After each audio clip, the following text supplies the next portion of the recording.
Hello guys, good evening. तो guys ये vision की 23 मार्च की डेली करंट अफेयर्स की मैगजीन है। तो चलिए गाइस हम आज के फर्स्ट न्यूज स्टार्ट करते हैं। गेन बेटवा link project memorandum of agreement signed on world water day.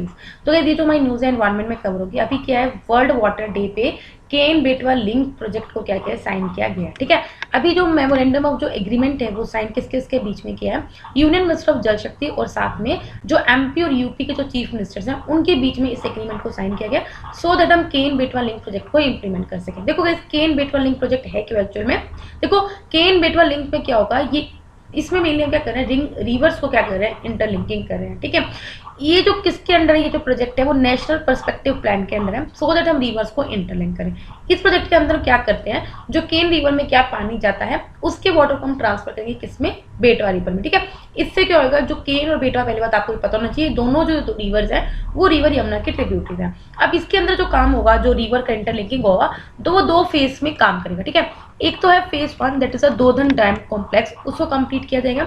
इसके अलावा फेज 2 में लोअर ओवर डैम को बनाया जाएगा जिसको बीना कॉम्प्लेक्स प्रोजेक्ट बोला गया, या फिर कोठा बैराज, इसको कंस्ट्रक्ट किया जाएगा। समझ में आ गई। देखो सिंपल बात ये है, केन बेटवा लिंकिंग प्रोजेक्ट की बात होगी। इसके अंदर हम क्या करेंगे, केन रिवर का जो पानी है उसको हम ट्रांसफर करेंगे बेटवा लिंक रिवर को है, और जो केन और बेटवा जो रिवर है, दोनों ही जो रिवर्स है वो यमुना रिवर के ट्रिब्यूटरीज है। अब इनको हम दो फेजेस में काम करेंगे। पहले फेज में हम क्या करेंगे, दोधन डैम कॉम्प्लेक्स को क्या करेंगे, कंप्लीट करेंगे। फेज 2 में हम क्या करेंगे, लोअर ओवर डैम या फिर जो बीना कॉम्प्लेक्स प्रोजेक्ट और साथ में जो कोठा बैरेज है उसको कंस्ट्रक्ट करेंगे। इशू क्या है, इसके लिए क्या आएगा, जो 6117 हेक्टर फॉरेस्ट एरिया जो इसके अंडर आ रहा है, केन बेटवा लिंक प्रोजेक्ट है, वो कहीं ना कहीं क्या होगा, इसको आपको डिस्ट्रॉय करना पड़ेगा। तो ये सबसे बड़ा इशू आ रहा है। इसके अलावा कुछ 4000 एकड़ का जो एरिया है वो पन्ना टाइगर रिजर्व के कोर टाइगर हैबिटेट में आ रहा है। तो इन दोनों पे जो मिनिस्ट्री ऑफ एनवायरमेंट है वो किस तरह से स्टेप्स लेती है, तो ये एक बड़ा इशू है। फाइन, मतलब कि जो इतना जो प्रोटेक्टेड एरिया है वो हमें क्या करना पड़ेगा, मिनिस्ट्री को एक्वायर करना पड़ेगा। अब आपको ये पता होना चाहिए नेशनल पर्सपेक्टिव प्लान क्या है। इसको अगस्त 1980 में साइन किया गया था, किसके under, ministry of irrigation for water resource development के अंदर, सो दैट हम क्या कर सके, कंट्री में इंटर बेसिन वाटर को ट्रांसफर कर सकें। मतलब कि क्या कर सके, एक रिवर से दूसरी रिवर में वाटर को ट्रांसफर कर सके। इसके अलावा ये दो कंपोनेंट्स है इसके अंदर, एक तो हिमालयन रिवर्स डेवलपमेंट और दूसरा पेनिनसुलर रिवर डेवलपमेंट। मतलब आप सबको पता होगा हिमालयन रिवर्स कौन सी हैं, जो मतलब कि हमेशा भरी रहती हैं। ठीक है, जबकि पेनिनसुलर जो रिवर्स हैं वो अपना जो पानी है वो रेन से लेती हैं। फाइन, जो केन बेटवा लिंक प्रोजेक्ट है एक तरह का 16 रिवर लिंकिंग प्रोजेक्ट्स के अंदर वन ऑफ द प्रोजेक्ट है। किसके अंदर, पेनिनसुलर कंपोनेंट के अंदर। तो ये आपको पता होना चाहिए, ये तो प्रोजेक्ट है किसके अंदर, पेनिनसुलर कंपोनेंट के अंदर है। अब आप देख सकते हो river link plan to help. इसमें हम क्या करेंगे, मेनली बात है जो केन रिवर में जो सरप्लस वाटर है उसको हम ट्रांसफर करेंगे बेटवा रिवर जिसमें वाटर की कमी है। फाइन, इसमें कौन कौन से स्टेट्स इन्वॉल्व हो रही है, उत्तर प्रदेश और मध्य प्रदेश। फाइन, इसमें कौन कौन से डिस्ट्रिक्ट्स हैं, एमपी में जो डिस्ट्रिक्ट है वो छतरपुर, पन्ना, इनको बेनिफिट मिलेगा। यूपी में झांसी, बंदा, महोबा और ललितपुर, इन डिस्ट्रिक्ट को क्या मिलेगा, बेनिफिट मिलेगा। इरिगेशन क्या बेनिफिट मिलते हैं, इससे हम near about annually 6,35,661 hectare area को इरिगेशन फैसिलिटी प्रोवाइड कर सकते हैं। इसके अंदर यूपी में भी 2,65,000 कुछ हेक्टर एरिया को आप इरिगेशन कर सकते हैं। एमपी के निर्भर 3,70,000 हेक्टर को आप इरिगेट कर सकते हो। फाइन, इसके अलावा इसके थ्रू आप हमने देख लिया इरिगेशन बेनिफिट। इसके अलावा हम ड्रिंकिंग वाटर सप्लाई दे सकते हैं नियर अबाउट 13.42 लाख पॉपुलेशन को, दोनों यूपी और एमपी के मिला के। इस प्रोजेक्ट के थ्रू हम near about 78 megawatt of power को जनरेट कर सकते हैं। और इसको इंप्लीमेंट करने के लिए हम एक स्पेशल पावर व्हीकल को क्या करेंगे, कंस्ट्रक्ट करेंगे, स्टार्टअप करेंगे, जिसके अंदर क्या होगा, कुछ एनएचपीस होंगे और कुछ रिप्रेजेंटेटिव्स होंगे जो किस किस गवर्नमेंट के होते हैं, एमपी और यूपी के गवर्नमेंट होंगे। फाइन, इस प्रोजेक्ट की जो कॉस्ट बनी जाती है वो नियर अबाउट 18,000, मतलब कि नियर अबाउट 18,000 करोड़ जो है इसकी कॉस्ट मानी जाएगी। फाइन, नेक्स्ट न्यूज़ पढ़ते हैं, NITI Aayog report on flood management and river management. Again guys ये जो न्यूज़ है एनवायरमेंट में कवर होगी अंडर जीएस3। अभी क्या है, नीति आयोग की रिपोर्ट है कि किस तरह से हम फॉर्मुलेशन कर सकते हैं, स्ट्रेटेजी बना सकते हैं for flood management works in entire country and river management activities and works related to border areas were released. मतलब समझ आ गई, नीति आयोग ने अभी रिलीज किया एक रिपोर्ट कि किस तरह से हम जो बॉर्डर एरियाज है वहाँ पे किस तरह से फ्लड मैनेजमेंट वर्क्स को हम क्या कर सकते हैं, स्ट्रेटेजी फॉर्मुलेट कर सकते हैं, और रिवर से रिलेटेड जो रिवर मैनेजमेंट एक्टिविटीज है उनको किस तरह से हम क्या कर सकते हैं, मैनेज कर सकते हैं, किसमें, बॉर्डर एरियाज में। ठीक है, इसके में जो राष्ट्रीय भारत भर आयोग है उन्होंने क्या किया, नियर अबाउट जो 40 मिलियन हेक्टर एरिया है वो फ्लड प्रोन एरिया है, और इसमें जो 21 मिलियन हेक्टर का एरिया है वो प्रोटेक्टेड हम कर सकते हैं। समझ में आया। मतलब कि राष्ट्रीय बाढ़ आयोग के एस्टीमेट के अकॉर्डिंग जो टोटल फ्लड पोर एरिया वो नियर अबाउट 40 मिलियन हेक्टेयर है। और ये बोला जा रहा है कि इसमें हम 21 जो हेक्टर का एरिया है, 21 मिलियन हेक्टर का एरिया, उसको हम प्रोटेक्ट कर सकते हैं अगर हम कुछ स्ट्रेटेजी लेके आए। फाइन। कॉन्स्टिट्यूशनल पोजीशन क्या है? अभी के जो फ्लड कंट्रोल होता है जैसे अनलाइक इरिगेशन, इसको 7th शेड्यूल के अंदर नहीं रखा गया। फाइन। जैसे आपको पता है 7th शेड्यूल के अंदर union list, state list, concurrent list होती है, लेकिन जो फ्लड कंट्रोल जो सब्जेक्ट है वो किसी भी लिस्ट में नहीं है और ना ही वो 7th शेड्यूल में है। इसके अलावा स्टेट लिस्ट में जो मैटर है वो ड्रेनेज और एम्बैंकमेंट्स का है, और यूनियन लिस्ट में जो मैटर है वो है regulation and development of inter state river and river valley. ठीक है। अब देखते हैं फ्लड मैनेजमेंट सिस्टम का क्या है। सेंट्रल गवर्नमेंट क्या करती है? सेंट्रल गवर्नमेंट के पास सेंट्रल वाटर कमीशन है, गंगा फ्लड वाटर कमीशन है, नेशनल डिजास्टर मैनेजमेंट अथॉरिटी है जो क्या कर सकता है? फ्लड को मैनेज कर सकता है। स्टेट गवर्नमेंट में कौन कौन है? वाटर रिसोर्सेज डेवलपमेंट है, वाटर रिसोर्सेज डिपार्टमेंट है, स्टेट टेक्निकल एडवाइजरी कमेटी है, पब्लिक वर्क डिपार्टमेंट है। तो ये कुछ बॉडीज हैं जो स्टेट लेवल पे फ्लड को मैनेज करती हैं। इश्यूज क्या है फ्लड को मैनेज करने में? देखो सबसे पहले क्या, हमारे यहाँ पे जो मानसून है वो ज़्यादा वेरी करता रहता है। इसके अलावा जो फ्लड प्रोटेक्शन स्ट्रक्चर्स हैं उनको आप अच्छे से मेंटेन नहीं कर सकते। मतलब अगर फ्लड आ गया तो उनको क्या प्रोटेक्ट कर सकता है? या तो वैसे एम्बैंकमेंट्स बना रखे हैं, अच्छा किनारे बना रखे हैं नदी के किनारे, सो दैट वो किनारों को तोड़ के फ्लड ना, मतलब कि पानी ना बहे, इसलिए तो हमने बना रखे हैं, इंफ्रास्ट्रक्चर बना रखा है, तो हम उनको मेंटेन नहीं करते हैं। उसके अलावा क्या करते हैं, जो फ्लड प्रोटेक्शन वर्क्स हैं are done more as a fire fighting one instead of prevention plan. मतलब कि हम क्या करते हैं, प्रिवेंटिव प्लान नहीं लेते, प्रिवेंटिव मेजर्स नहीं लेते। जब क्या हो जाती है, फ्लड आ जाती है, उसके बाद हम मेजर्स लेते हैं। ठीक है। तो बात ये है कि हमें प्रिवेंटिव मेजर्स लेने चाहिए रेदर देन जब काम हो जाए उसके बाद नहीं करना चाहिए। इसके अलावा हम क्या करते हैं, किसी भी बेनिफिशियर्स को इन्वॉल्व नहीं करते in the maintenance of flood protection work. Fine. मतलब सिंपल बात है कि हम किसी प्राइवेट सेक्टर को इनमें इन्वॉल्व नहीं कर रहे हैं। नेक्स्ट रिकमेंडेशंस क्या है? इसमें ये बोला तो flood management border areas programme को कंटिन्यू करना चाहिए। किस ईयर के लिए? अगले 5 सालों के लिए। इनिशियली जो प्लान किया था टिल 2020। इसके अलावा कुछ और मेजर्स लेने चाहिए जैसे रिजर्वर, एम्बांकमेंट और रिवर्स को इंटरलिंक करना चाहिए। नो स्ट्रक्चर मेजर्स क्या ले सकते हो आप? फ्लड प्लेन जोनिंग करो सो दैट आप पहले प्रिवेंटिव मेजर्स ले सको। वाटरशेड मैनेजमेंट करो, मतलब ये सब आप मैनेजमेंट करोगे तो देखो स्ट्रक्चरल मेजर्स क्या होता है, मतलब कि आपको कुछ इंफ्रास्ट्रक्चर क्रिएट करना होगा। नो स्ट्रक्चर मेजर्स क्या होता है, आपको अपनी नॉलेज लगानी पड़ेगी, आपको प्लानिंग करनी होगी, प्लानिंग एंड प्लॉटिंग करनी होगी, ये सब कुछ नॉन स्ट्रक्चर मेजर्स होता है। फाइन। नेक्स्ट न्यूज है centre Reddy's draft plan for district wise export promotion. Guys ये जो न्यूज़ है हमारी इकोनॉमी में कवर होगी अंडर GS3। अभी क्या है, जो director general of foreign trade है उन्होंने एक क्या किया है, district wise export promotion plan को ड्राफ्ट को रेडी किया। किसके लिए? 451 डिस्ट्रिक्ट के लिए, सो दैट हम क्या कर सकते हैं, इन प्रोडक्ट्स के, इस डिस्ट्रिक्ट के जो पोटेंशियल प्रोडक्ट है उनको आइडेंटिफाई करेंगे कि कौन डिस्ट्रिक्ट कितना पोटेंशियल रखता है अपने प्रोडक्ट्स या सर्विसेज को एक्सपोर्ट करने का। Fine. Director General of Foreign Trade has readied a draft district-wise export promotion plan for 451 districts after identifying products and services with export potential in 725 districts। मतलब कि आपको पता है 1 डिस्ट्रिक्ट 1 प्रोडक्ट की स्कीम चल रही है। तो इसमें क्या है, इसमें यही होगा कि हर डिस्ट्रिक्ट की हम कुछ खास प्रोडक्ट को आइडेंटिफाई करेंगे, देखेंगे कि उसमें कितना पोटेंशियल है और वो हमें कितना ज़्यादा एक्सपोर्ट हम उसका कर सकते हैं। ठीक है। अभी क्या 725 डिस्ट्रिक्ट्स में पहचान है, जिसमें से 451 डिस्ट्रिक्ट्स के जो प्रोडक्ट्स को एक्सपोर्ट को प्रमोट करने के लिए एक किसको ड्राफ्ट को रिलीज किया। ठीक है। इसके अंदर एग्रीकल्चर एंड टॉय क्लस्टर को इंक्लूड किया, साथ में जो ज्योग्राफिकल इंडिकेटर जो हमारे प्रोडक्ट्स हैं उनको हमने इंक्लूड किया है इन डिस्ट्रिक्ट के। इसके अलावा जो डिस्ट्रिक्ट एक्सपोर्ट प्रमोशन कमिटीज़ हैं उनको हम नोटिफाई करेंगे कि उनको नोटिफाई करना है कि हर एक स्टेट्स को एक्सेप्ट वेस्ट बंगाल, हर एक डिस्ट्रिक्ट में आपको ये करना होगा। Fine. District export promotion committees have been notified in the districts of all the states except West Bengal. अब इस प्लान के अंदर क्या प्रपोजल्स है, देखो सभी स्टेट और सभी यूनियन टेरिटरी की गवर्नमेंट को कौन असिस्ट करेगा, director general of foreign trade, जो क्या करेगा एक्सपोर्ट रैंकिंग इंडेक्स को क्या करेगा, पब्लिश करेगा ऑफ डिफरेंट डिस्ट्रिक्ट। ठीक है। अब देखो इंडेक्स को हम क्यों रिलीज करेंगे, सो दैट हम डिस्ट्रिक्ट्स में कंपटीशन बना के रख सके कि हाँ ये पर्टिकुलर डिस्ट्रिक्ट इतना अच्छा एक्सपोर्ट करें। ठीक है। तो किसी भी रैंकिंग का या किसी भी इंडेक्स को रिलीज करने का काम यही होता है, सो दैट हम एक कॉम्पिटिशन बना के रखें।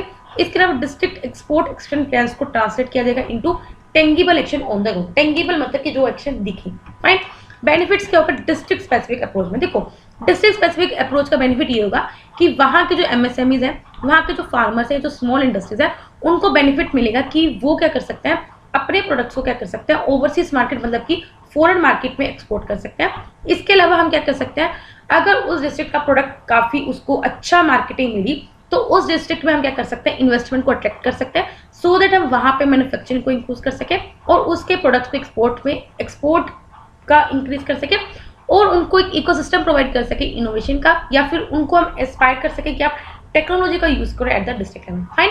सो सिंपल बात ये कि अगर किसी डिस्ट्रिक्ट का प्रोडक्ट इतना अच्छा मार्केटिंग आई, ये इतना अच्छा उसका रिजल्ट आया, तो ऑफकोर्स वो क्या करेगा, इन्वेस्टमेंट अट्रैक्ट करेगा और उसकी डिमांड ज़्यादा होगी तो ऑफकोर्स मैन्युफैक्चरिंग भी हमें ज़्यादा करनी होगी, और अगर मैन्युफैक्चरिंग ज़्यादा करनी पड़ेगी तो ऑफकोर्स आपको लोगों को ज़्यादा हायर करना होगा और फिर आपको टेक्नोलॉजी भी आपको यूज़ करनी होगी। ठीक है। इसके अलावा क्या है, जो ट्रांजेक्शन कॉस्ट होती है एक्सपोर्टर की वो रिड्यूस होगी at the various stage of export cycle, so that हम डिस्ट्रिक्ट्स में क्या करेंगे, एम्प्लॉयमेंट को जनरेट कर सकते हैं। अगले 3 से 5 साल में हमारा टारगेट है कि हम अपने जो ग्रोथ, जो टारगेट है हमारे एक्सपोर्ट को, उसको डबल डिजिट में लेके जाए।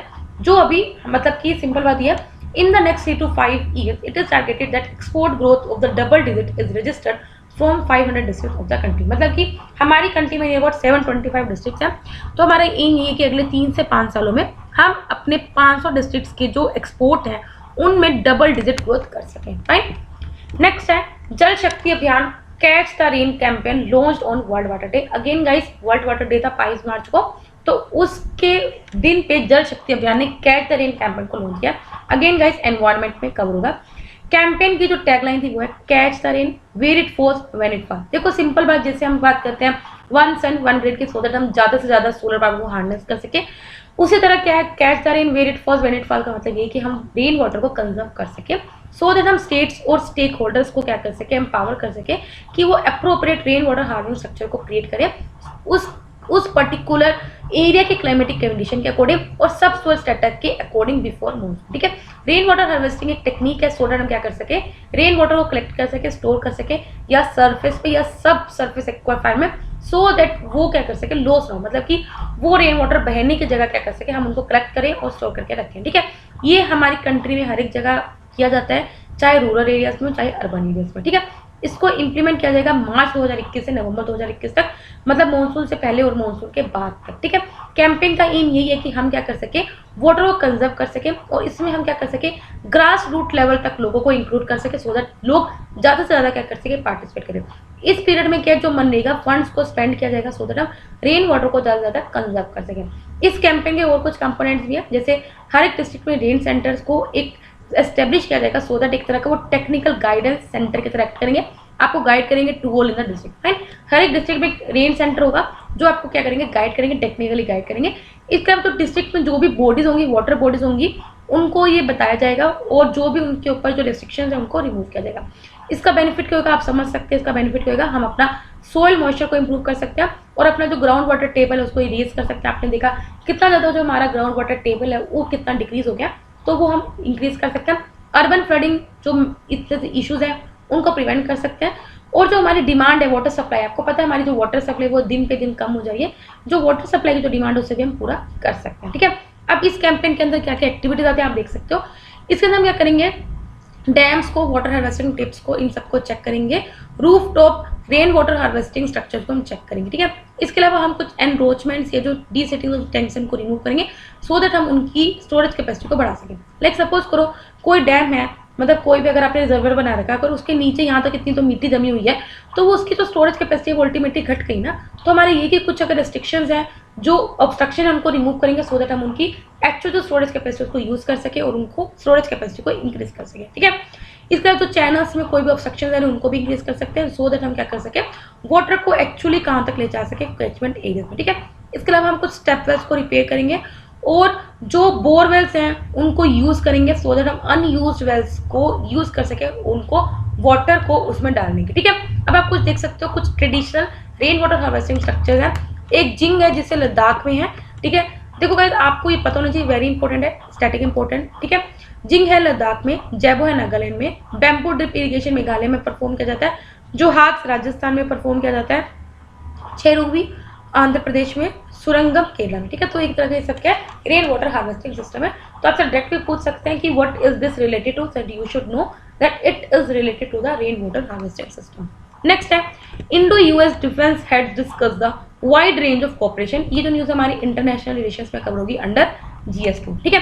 अभी क्या इंडिया और यूएस ने दोनों नेशंस ने एग्री किया है कि वो कोऑपरेट करेंगे किस पे, इंडो पैसिफिक कमांड पे, central command and Africa command में। फाइन। अभी क्या है, जब से सिविल न्यूक्लियर एग्रीमेंट साइन हुआ 2005 का, तो इंडिया और यूएस का जो डिफेंस कोऑपरेशन है वो बहुत ज़्यादा रैपिड पेस में इंक्रीज हुआ है। यूएसए ने काफ़ी ज़्यादा जो रिस्ट्रिक्शंस थी टेक्नोलॉजी मतलब ट्रेड मतलब इंडिया के साथ जो रिस्ट्रिक्शंस थी यूएसए की जो ट्रेड में उस रिलैक्सेशन काफ़ी रिस्ट्रिक्शंस को रिलैक्स किया सो दैट हम क्या कर सके यूएसए इंडिया के साथ ज़्यादा ज़्यादा ट्रेड कर सके और इंडिया को डेजिग्नेट किया था मेजर डिफेंस पार्टनर। मेरी बात आपको समझ में आएगी। इंडिया और यूएसए में एक ट्रीटी साइन हो रखी है सिविल न्यूक्लियर एग्रीमेंट जिसके अंदर क्या है इंडिया और यूएसए काफ़ी ज़्यादा ट्रेड करते हैं किसमें डिफेंस में फाइन। और इस वजह से कि यूएसए ने काफ़ी ज़्यादा जो रिस्ट्रिक्शन थी वो इंडिया के लिए काफ़ी ज़्यादा रिलैक्स की थी। इवन कि यूएसए ने इंडिया को डेजिग्नेट किया as a major defence partner. ठीक है। लास्ट ईयर इंडिया और यूएसए में basic exchange and cooperation agreement भी साइन हुआ जिसके अंदर क्या है 2+2 इंडिया और यूएसए का मिनिस्टर डायलॉग को भी और इसके अलावा थर्ड राउंड मतलब कि आपको पता है हमारी जो क्वाड कंट्रीज हैं उनके साथ 2+2 मिनिस्टर मीटिंग होती है। तो उसी तरह जब इंडिया और यूएसए का 2+2 इंडिया यूएसए मिनिस्टर डायलॉग होता तो उसमें क्या हुआ था इंडिया और यूएसए ने basic exchange and cooperation agreement को भी साइन किया था। ठीक है। ये एक 4 एग्रीमेंट्स होते हैं उनमें से फाइनल एग्रीमेंट था जो यूएसए ने साइन किया इंडिया के साथ। फाइन। इसके अलावा 3 और एग्रीमेंट है जो इंडिया ने यूएसए के साथ साइन किया that is the logistic exchange memorandum of agreement, communications compatibility and security agreement, general security of military information agreement. देखो इन सब एग्रीमेंट को हमने ऑलरेडी पहले पढ़ा हुआ है, अभी मैं आपको इसके बारे में नहीं बताऊंगी। जो एग्रीमेंट्स होते हैं इसका एम यही है कि हम क्या कर सके दोनों कंट्रीज की मिलिट्रीज में कोऑपरेशन को बढ़ा सके। ठीक है। इंटरऑपरेबिलिटी बढ़ा सके मतलब कि अगर कुछ ऐसे स्थान है इंडिया यूएसए के यूज कर सकती है, यूएसए इंडिया के यूज कर सकते हैं, जो ग्राउंड्स हैं उनको यूज कर सकते हैं, उनके जो इंडिया और यूएसए की जो मिलिट्रीज है उनमें हम कोऑपरेशन बढ़ा सके कुछ कॉमन स्टैंडर्ड्स को क्रिएट करके, कुछ कॉमन सिस्टम को क्रिएट करके। ठीक है। इसके अलावा वो गाइड करते हैं किस तरह से हम हाई जो टेक्नोलॉजीज हैं जो इमर्जिंग टेक्नोलॉजीज हैं उनको किस तरह से हम ट्रांसफर कर सकते हैं। मतलब कि आपको पता है यूएसए डेवलप्ड कंट्री और यूएसए के बाद टेक्नोलॉजी बहुत अच्छी है तो यूएसए क्या करता है अपनी जो टेक्नोलॉजी है वो इंडिया के साथ शेयर भी करता है, ट्रांसफर भी करता है और सेल भी करता है। फाइन।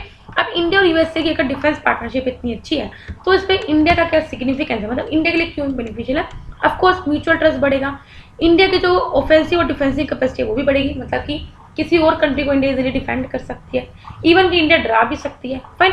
और चाइना का जो हेजमनी है, चाइना का जो एक्सपेंशन बढ़ रहा है उसको भी चेक कर सकती है। हम क्या कर सकते हैं फ्री ओपन इंक्लूसिव पीसफुल और इंडो पैसिफिक रीजन को भी ग्रो कर सकते हैं। हमेशा आप देखते हो कि इंडो पैसिफिक रीजन का हमेशा काम क्या है कि हम क्या चाहते हैं कि इंडो पैसिफिक रीजन को हम फ्री बनाएं, ओपन बनाएं, ज़्यादा ज़्यादा लोग उसमें इंक्लूड कर सके, पीसफुल बना सके। ठीक है। हम यही बात करते हैं। ठीक है। वो ऐसा क्यों करते हैं क्योंकि सबसे ज़्यादा इंडो पैसिफिक रीजन में किसका डर है तो वो किसका है, चाइना का। फाइन। अब हम पढ़ते हैं अपनी छोटी छोटी न्यूज़ पे। RBI set up panel to screen new bank licences. अभी क्या किया है आरबीआई ने एक नया पैनल सेट किया सो दैट वो कुछ न्यू जो बैंक को हम लाइसेंस दे रहे हैं उनको मॉनिटर कर सकें। ये पैनल क्या करेगा सभी एप्लीकेशन को इवेल्युएट करेगा for universal bank and small finance bank. मतलब कि अगर कोई बैंक्स खोलना चाह रहा है या कोई अपना स्मॉल फाइनेंस बैंक खोलना चाह रहा है उनकी एप्लीकेशन को क्या करेगा इवेल्युएट करेगा। एलिजिबिलिटी क्या है देखो जो यहाँ के रेजिडेंट इंडिविजुअल्स या जो प्रोफेशनल जिनके पास 10 साल का एक्सपीरियंस है बैंकिंग में, फाइनेंस में, सीनियर लेवल पे वो एलिजिबल हैं कि वो यूनिवर्सल बैंक्स को प्रमोट कर सकते हैं। हाई वो जो लार्ज इंडस्ट्रियल हाउसेज हैं वो उनको एक्सक्लूड किया गया एज एलिजिबल, मतलब कि उनको अभी बेनिफिशियरी नहीं माना गया लेकिन वो बैंक्स में इन्वेस्ट कर सकते हैं up to 10%। Fine. Last year जो आरबीआई का वर्किंग ग्रुप था उन्होंने सुजेस्ट किया कि हमें क्या करना चाहिए जो लार्ज कॉर्पोरेट या जो इंडस्ट्रियल हाउसेज हैं उन्हें भी अलाउ करना चाहिए कि वो बैंक्स को सेटअप कर सके इंडिया में। हाईवर आरबीआई ने अभी तक इस पर डिसाइड नहीं किया, आरबीआई भी सोच रहा है। फाइन। सिंपल बात ये है कि इंडिया में बैंक कौन खोल सकता है जिनके पास चाहे तो वो इंडिया का रहना हो या फिर उसके पास 10 साल का एक्सपीरियंस हो बैंकिंग या फाइनेंस में, वो भी सीनियर लेवल पे वो यूनिवर्सल बैंकिंग को क्या कर सकता है प्रमोट कर सकता है। हाईवर ये बात है कि आरबीआई क्या करती है जो लार्ज कॉर्पोरेट्स हैं जो लार्ज इंडस्ट्रियल हाउसेज हैं उनको अभी तक अलाउ नहीं किया हुआ कि वो अपने बैंक खोल सकते हैं लेकिन उनको इतना अलाउ किया कि वो 10% तक क्या कर सकते हैं इन्वेस्ट कर सकते हैं। फाइन। नेक्स्ट है इंश्योरेंस अमेंडमेंट बिल 2021। इस बिल को अभी पार्लियामेंट के द्वारा पास किया गया जिसने क्या किया इंश्योरेंस एक्ट 1938 को अमेंड किया। इसने क्या किया है अभी हम कितने दिन से पढ़ रहे हैं, पहले क्या था इस इंश्योरेंस सेक्टर में जो फॉरेन इन्वेस्टमेंट थी वो सिर्फ 49% तक लिमिटेड थी, अभी इस इन्वेस्टमेंट को बढ़ा के 74% कर दिया और इंश्योरेंस कंपनी पे जो ऑनरशिप और कंट्रोल था उसके रिस्ट्रिक्शन को भी रिमूव कर दिया। हाईवर इसके साथ कुछ और सेफगार्ड्स हैं वो भी प्रोवाइड किए सो दैट किसी फॉरेन कंपनी की मोनोपोली ना हो। इसमें ये बोला कि जो majority of the board of directors होंगे वो सभी इंडिया के रेजिडेंट्स होंगे। इसके अलावा जो प्रॉफिट जितना भी आपको प्रॉफिट होगा उसका स्पेसिफाइड % वो एज अ जनरल रिजर्व भी रख सकते हो और आप उसको यूटिलाइज कर सकते हो फॉर मीटिंग यानी अननोन लायबिलिटी। फाइन। अगर कुछ आपके साथ ऐसी कुछ हैपनिंग हो सकती है तो उसी को पूरा करने के लिए आप उसको यूज कर सकते हो। नेक्स्ट है रेमिशन of duties and taxes on exported product. अभी क्या है, ये आपको पता ही है, इसमें मेनली क्या है कि जो एक्सपोर्टर्स को हम क्या करते हैं, जैसे अगर कोई अपना माल एक्सपोर्ट करता है तो उसको भी कुछ टैक्स लगते हैं। तो रेमिशन of duties and taxes on exported product क्या है, इसमें क्या होता है, एक्सपोर्टर को कुछ पैसा दिया जाता है of is the रेमिशन of duties and taxes पे टू द एक्सपोर्टर। मतलब कि एक्सपोर्टर क्या करता है, अपना माल एक्सपोर्ट करता है तो उसे कुछ टैक्स भरना पड़ता है या ड्यूटी पे करना पड़ता है, ठीक है। तो उसको हम क्या करते थे, कुछ उसका जो ड्यूटी है, कुछ टैक्स है वो माफ कर देते हैं उनके प्रोडक्शन पे, जैसे इलेक्ट्रिसिटी टैक्स हो गया, डीजल टैक्स हो गया, पंचायत टैक्स, स्टैम्प ड्यूटी, इन सबको कुछ हम क्या कर देते हैं, उनका माफ कर देते हैं। इसका मेन एम ये है कि हम एक्सपोर्ट्स को बढ़ा सके और इंडिया के एक्सपोर्टर को और ज़्यादा कॉम्पिटिटिव बना सके इंटरनेशनल मार्केट में, ठीक है। इसलिए हम क्या करते हैं, कुछ एक तरह के सब्सिडी दे देते हैं एक्सपोर्टर्स को, ठीक है। रिसेंटली के जो बेनिफिट रेट्स हैं जो एक्सपोर्टर्स को दिए जाते हैं इस स्कीम के अंदर वो ज़्यादा डिले हुए जा रहे हैं ड्यू द वेरियस इशूज। 1 जनवरी 2021 में इस स्कीम को एक्सटेंड कर दिया था टू ऑल द एक्सपोर्ट को। फाइन, ये बात आपको समझ में आ गई। मैं बता दें, इस स्कीम के अंदर क्या जो एक्सपोर्टर्स हैं हम उनको क्या करते हैं, उनकी कुछ ड्यूटीज और टैक्स को माफ कर देते हैं। और ऐसा हम क्यों करते हैं, सो दैट हम बूस्ट को एक्सपोर्ट्स को बूस्ट कर सके और इंडिया के जो एक्सपोर्टर्स हैं उनको और ज़्यादा कॉम्पिटिटिव बना सके इंटरनेशनल मार्केट में। अभी न्यूज़ में इसलिए था क्योंकि जो आपको बेनिफिट रेट्स थे जो एक्सपोर्टर्स को पे करने थे वो इस स्कीम के अंदर क्या है, डिले किए जा रहे हैं। फाइन, लास्ट न्यूज़ आज की, that is the second annual report of periodic labour force survey 2020, ठीक है। अभी क्या क्या है, क्या फाइंडिंग इसको जो रिलीज की गया, जो लेबर फोर्स पार्टिसिपेशन रेट है वो 37.5% है, वर्कर पॉपुलेशन रेशियो है वो 35.3% है और अनएम्प्लॉयमेंट रेट वो है 5.8%। अनएम्प्लॉयमेंट आपको पता ही है क्या होती है, जब person is capable of working, मतलब जब वो बंदा काम करने का इच्छुक है, चाहे फिजिकली चाहे मेंटली, लेकिन उसको वैसी जॉब नहीं मिल रही है, then it is called as unemployment, ठीक है। एक सपोज करो आप अच्छे खासे पढ़े लिखे हो लेकिन अगर आपको खुद ही मन नहीं है जॉब करने का तो आपको अनएम्प्लॉयड काउंट नहीं बनेगा, ठीक है। इसमें बोला जो पर्सन कैपेबल ऑफ वर्किंग, चाहे वो चाहता हो, उसको जॉब नहीं मिल रहा, उस बंदे को अनएम्प्लॉयमेंट काउंट किया जाता है, ठीक है। हम क्या करते हैं, एम्प्लॉयमेंट या अनएम्प्लॉयमेंट को 3 डिफरेंट एस्टिमेट करते हैं, यूजर स्टेटस पे, करंट वीकली स्टेटस पे और करंट डेली स्टेटस पे। यूजर स्टेटस पे हम मिली 1 साल का पीरियड लेते हैं, 365 डेज का। करंट वीकली स्टेटस पे हम 7 डेज का रेफरेंस पीरियड लेते हैं और करंट डेली स्टेटस पे हम क्या करते हैं, 7 डेज का क्या करते हैं विद ईच डे, मतलब हर एक दिन का क्या करते हैं, सर्वे करते हैं, ठीक है। तो गाइस यहाँ पे हमारे डेली करंट अफेयर्स कंप्लीट होते हैं। अगर आपको वीडियो पसंद आया लाइक करना, कोई डाउट तो कमेंट करना, बाकी तब तक के लिए बाय बाय, टाटा।